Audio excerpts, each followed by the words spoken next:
Selain itu, Saudara, Partai Persatuan Pembangunan menggelar rapat pimpinan wilayah plus Sumatera Selatan.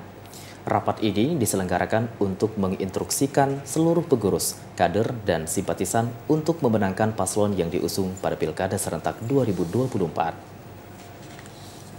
Rapimwil Plus ini Rapat pimpinan wilayah atau Rapimwil Plus se-Sumatera Selatan dibuka secara langsung PLT Ketua DPW Partai Persatuan Pembangunan Sumsel, Haji Ahmad Paloh.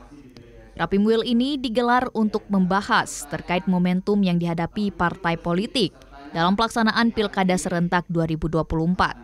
Sesuai keputusan Rapimnas yang menyatakan bahwa DPW Partai Persatuan Pembangunan tidak hanya mengusung dan mendukung calon, tapi wajib untuk memenangkan kepala daerah yang diusung. Partai Persatuan Pembangunan Sumsel sendiri mengusung 3 kader internal dalam kontestasi Pilkada 2024, yakni sebagai wakil bupati di Kabupaten Oku Selatan, Muara Enim, dan Pali.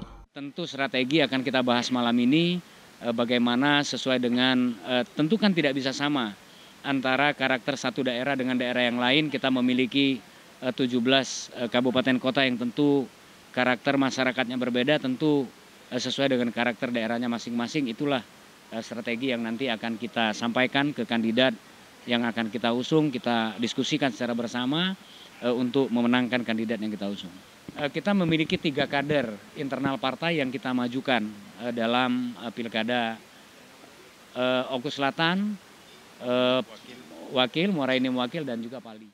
Rapimwil Plus ini digelar pada 27 hingga 28 September 2024 dan diadakan sebagai bagian dari kewajiban partai sesuai amanah konstitusi anggaran dasar dan anggaran rumah tangga. Melalui Rapimwil ini, Ahmad Paloh optimis kader yang diusung menang 100% sehingga dapat memajukan Partai Persatuan Pembangunan dalam pemilu ke depannya. Afifah Sari, Juniawan, Tim Liputan TVRI Sumsel melaporkan.